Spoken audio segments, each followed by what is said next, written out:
Good morning, students. Yesterday we were discussing about the experimental study of photoelectric effect. In my previous episode, we have already discussed the two effects. That is, first is effect of intensity of light on photoelectric current, and the second is effect of potential on photoelectric current. And the third one is the effect of frequency of incident radiation on stopping potential.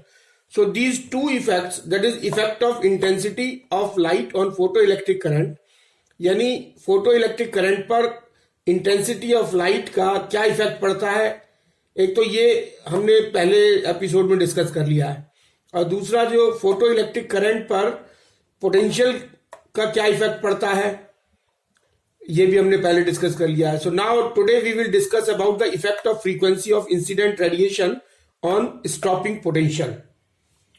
So the figure shows the variation of photoelectric current with anode potential for different frequencies in incident radiations. So this is the graph between the anode potential and the photoelectric current. So effect of frequency of incident radiation on stopping potential. So to study the effect of frequency on photoelectric effect, the intensity of incident radiation at each frequency is adjusted in such a way that the saturation current is same each time when the plate A is a positive potential. So to study the effect of frequency, यानी frequency का on photoelectric effect पर effect देखने के लिए सबसे पहले हम क्या करते हैं कि इंटेंसिटी जो है वो रेडिएशन, इंसिडेंट रेडिएशन की प्रत्येक फ्रीक्वेंसी जो है वो इस तरीके से एडजस्ट की जाती है कि जो सैचुरेशन करंट है वो saturation current is same each time when the plate A is at a positive potential. यानी जब प्लेट ए जो है वो उसको पॉजिटिव पोटेंशियल दिया जाता है तो सैचुरेशन करंट जो है वो सब सेम रहती है. As shown in the figure, the saturation current for all the frequencies is same when the anode potential is positive. The potential on the plate A is, अब क्या होता है कि the potential on the plate A is gradually reduced to zero. अब ये जो anode potential है ये जीरो के राइट हैंड साइड में एक्सेलरेटिंग पोटेंशियल है, यानी पॉजिटिव पोटेंशियल बढ़ रहा है, और जीरो के लेफ्ट हैंड साइड में ये रिटार्डिंग पोटेंशियल है और नेगेटिव पोटेंशियल, यानी पोटेंशियल इधर कम हो रहा है. तो the potential on the plate A is gradually reduced, यानी इसको हम जो है वो पीछे की तरफ लाते हैं टू जीरो, यहां तक जीरो तक लाते हैं, then increased in the negative direction. और उसके बाद ये जो एनोड पोटेंशियल है सबसे पहले एनोड पोटेंशियल को धीरे धीरे जीरो तक लाते हैं, फिर जीरो से फिर नेगेटिव की तरफ ले जाते हैं. और कब तक लाते हैं? Till stopping potential is reached, जब तक कि हमारे को स्टॉपिंग पोटेंशियल नहीं मिल जाता है. And stopping potential the same experiment, अच्छा यही जो एक्सपेरिमेंट है तो ये हमको पहला स्टॉपिंग पोटेंशियल यहां पे मिला, दैट इज V01 पे. This is the V01 is the stopping potential. So तो पहला स्टॉपिंग पोटेंशियल जो हमको इस पर मिला. अब the same experiment is repeated with radiations of different frequencies. अच्छा ये जो हमने ये जो स्टॉपिंग पोटेंशियल है दिस इज फॉर फ्रीक्वेंसी 1 यानी न्यू 1, और this V02 is the stopping potential for the frequency new 2, and the V03 is the stopping potential for the frequency nu 3. So there are three incident radiations having frequency nu 1, nu 2, nu 3, where the nu 3 is greater than nu 2 is greater than nu 1. यानी nu 1 की frequency सबसे कम है, nu 3 की सबसे ज्यादा है. This is the frequency of incident radiation. और ये ग्राफ जो है वो अलग अलग फ्रीक्वेंसी पे हमने इंसिडेंट रेडिएशन की अलग अलग फ्रीक्वेंसी पे एनोड पोटेंशियल और फोटो इलेक्ट्रिक करंट के बीच में ड्रॉ किया है. So as shown in figure above, इस फिगर में जैसा शो किया गया है कि the value of stopping potential increases with the frequency of incident radiation. यानी इंसिडेंट रेडिएशन की जो वैल्यू जो है वो जब बढ़ाते हैं, फ्रीक्वेंसी ऑफ इंसिडेंट रेडिएशन, देखिए इससे ये ग्राफ क्या शो कर रहा है, जब न्यू1 से न्यू2 या न्यू2 से न्यू3 की तरफ, यानी फ्रीक्वेंसी ऑफ इंसिडेंट रेडिएशन जैसे जैसे बढ़ा रहे हैं हम, तो क्या हो रहा है कि value of stopping potential increase हो जा रही है. ये न्यू1 की ये है और न्यू2 की ये है, न्यू3 की ये है. तो जैसे जैसे हम frequency of incident radiation increase कर रहे हैं, स्टॉपिंग पोटेंशियल की वैल्यू भी उसी तरीके से बढ़ रही है. And for frequency of incident radiation न्यू3 इज ग्रेटर देन न्यू2 इज ग्रेटर देन न्यू1, द करस्पॉन्डिंग, अच्छा इन न्यू3 न्यू2 और न्यू1 ये अलग अलग फ्रीक्वेंसी के लिए हमारा जो करस्पॉन्डिंग स्टॉपिंग पोटेंशियल है वो वेरी कर रहा है. That is V01 this is for new1, V02 this is for new2 and V03 this is for new3. V01 means stopping potential for frequency new1, and say similarly V02, V03.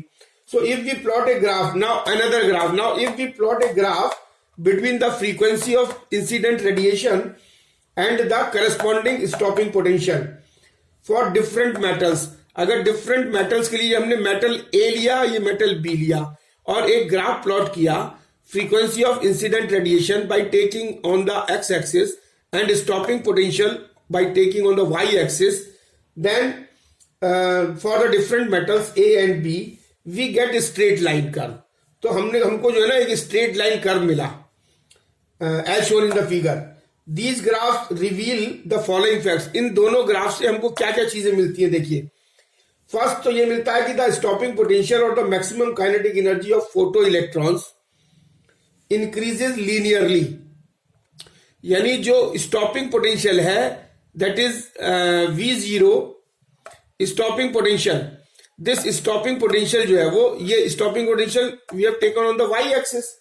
So the stopping potential or the maximum stopping potential means maximum kinetic energy of photoelectrons increases linearly with the frequency of incident radiation. यानी frequency of incident radiation को जैसे जैसे हम आगे बढ़ा रहे हैं, जो हमारा stopping potential है वो भी आगे आगे बढ़ रहा है, but linearly, लेकिन independent of the intensity of the incident radiations. यानी इसमें incident radiations की intensity से कोई मतलब नहीं है. There exists a certain minimum cutoff frequency to which the stopping potential is zero. और एक हमको कट ऑफ फ्रीक्वेंसी मिलती है जिसके लिए जो स्टॉपिंग पोटेंशियल जो है वो हमारा, देखिए स्टॉपिंग पोटेंशियल हमारा जीरो यहां पे हो रहा है, ये दिस पॉइंट पे, और यहां पे जो हमको एक कट ऑफ फ्रीक्वेंसी मिलती है जिसको हम बोलते हैं that is a minimum cut off frequency to which the stopping potential is zero. And this minimum value of frequency of incident radiation below which the photoelectric emission stops altogether is called threshold frequency. This nu zero is known as the threshold frequency. तो ये दूसरा हमको ये important point मिला. देखिए एक तो ये पॉइंट मिला कि फ्रीक्वेंसी ऑफ इंसिडेंट रेडिएशन अगर बढ़ाते हैं तो स्टॉपिंग पोटेंशियल भी लीनियरली बढ़ता जाता है, लेकिन वो इंटेंसिटी ऑफ इंसिडेंट रेडिएशन पे डिपेंड नहीं करता है. दूसरा ये बताया कि जो है वो there exist a minimum cut off frequency, एक कट ऑफ फ्रीक्वेंसी है to which stopping potential is zero. यानी एक पॉइंट फ्रीक्वेंसी का, इस फ्रीक्वेंसी के ऊपर एक पॉइंट ऐसा आता है जिसको हम कट ऑफ फ्रीक्वेंसी कहते हैं, जिस पर हमारा स्टॉपिंग पोटेंशियल जो है वो जीरो होता है, and that is known as nu zero. And this is known as nu zero or threshold frequency. Nu zero is the threshold frequency for two different metals A and B. Now for two different metals A and B, there are two different metals A and B. These graphs have the same slope. अच्छा same slope है इनका, but the threshold frequencies are, लेकिन इसकी threshold, metal B की threshold frequency nu zero dash है, metal A की threshold frequency nu zero है. And so for the different metals A and B, we are having different threshold frequencies. And now the laws of photoelectric emission. So laws of photoelectric emission. So the laws of photoelectric emission was given by scientists Leonard and Millikan on the basis of the experimental results on the photoelectric effect.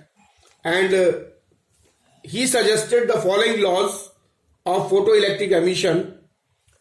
And the first law was, for a given photosensitive material, यानी अगर कोई हमको कोई photosensitive material दिया हुआ है, कोई भी मेटल दिया हुआ है, and frequency of incident radiation, यानी एक कोई रेडिएशन है उसकी फ्रीक्वेंसी फिक्स्ड है above the threshold frequency, और उसकी फ्रीक्वेंसी कितनी है above the threshold frequency, तो उस केस में photoelectric current will be directly proportional to the intensity of the incident radiation. यानी इंटेंसिटी ऑफ इंसिडेंट रेडिएशन जितना होगा फोटो इलेक्ट्रिक करंट उतनी ज्यादा होगी. यानी फोटो इलेक्ट्रिक करंट जो है वो हमारी डिपेंड करेगी किस पे, इंटेंसिटी ऑफ इंसिडेंट लाइट पे. So photo electric current will be directly proportional to the intensity of incident radiation. This is the first law of photo electric emission.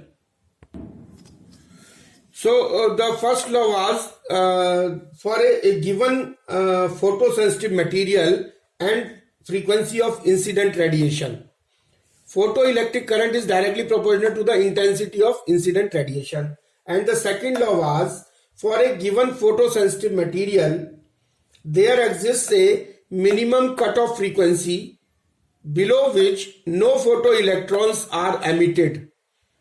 This frequency is called the threshold frequency.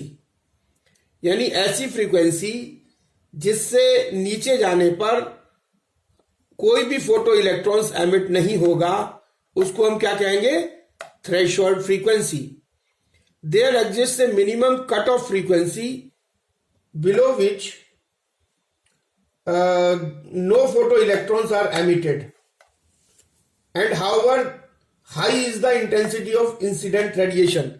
चाहे incident radiation की intensity कितनी भी ज्यादा हो, लेकिन अगर किसी frequency से नीचे जाने पर अगर फोटो इलेक्ट्रॉन्स का एमिशन बंद हो जाता है, वो फ्रीक्वेंसी जो है वो कट ऑफ फ्रीक्वेंसी कहलाती है एंड थ्रेशोल्ड फ्रीक्वेंसी कहलाती है. And this frequency is called threshold frequency. Cut off frequency is known as minimum cut off frequency is known as threshold frequency.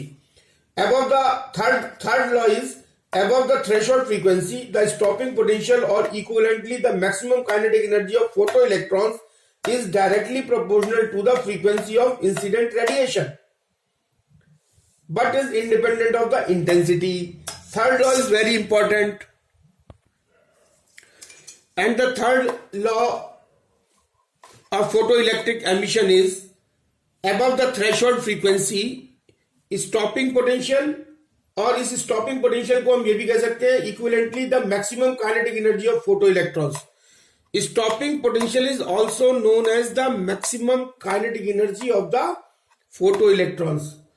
And this stopping potential is directly proportional to the frequency of incident radiation. और इसमें भी वही चीज लागू होगी, but is independent of its intensity. यानी intensity of incident radiation से independent रहता है ये स्टॉपिंग पोटेंशियल भी. जिस तरीके से ये जो है वो stopping potential is independent of the intensity of the incident radiation.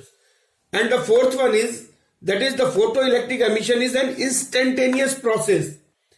यानी अर्थात मतलब इसको हम क्या कह सकते हैं कि photo electric emission incident radiation के मेटल सरफेस पर पड़ने के तुरंत शुरू हो जाता है. यानी जैसे ही इंसिडेंट रेडिएशन मेटल सरफेस पे पड़ता है, इलेक्ट्रॉन का एमिशन तुरंत हो जाता है. इसीलिए कहते हैं कि the photo electric emission is an instantaneous process. And the time lag between the incident of light radiation and the emission of electrons is very very small. And this time lag is equal to 10⁻⁻⁹ seconds. So these are the laws of photoelectric emission, 4 laws. First is photoelectric current is directly proportional to the intensity of incident radiation. And there exists a minimum cutoff frequency below which no photoelectric currents, photoelectrons are emitted. This frequency is called the threshold frequency. And the third one is above the threshold frequency, stopping potential is directly proportional to the frequency of incident radiations. And the fourth one is the photoelectric emission is an instantaneous process where the time lag between the incident radiations and the emission of photoelectrons is very small, that is nearly equal to 10 to the power minus 9 seconds. So this is all about the today's lecture. Thank you very much.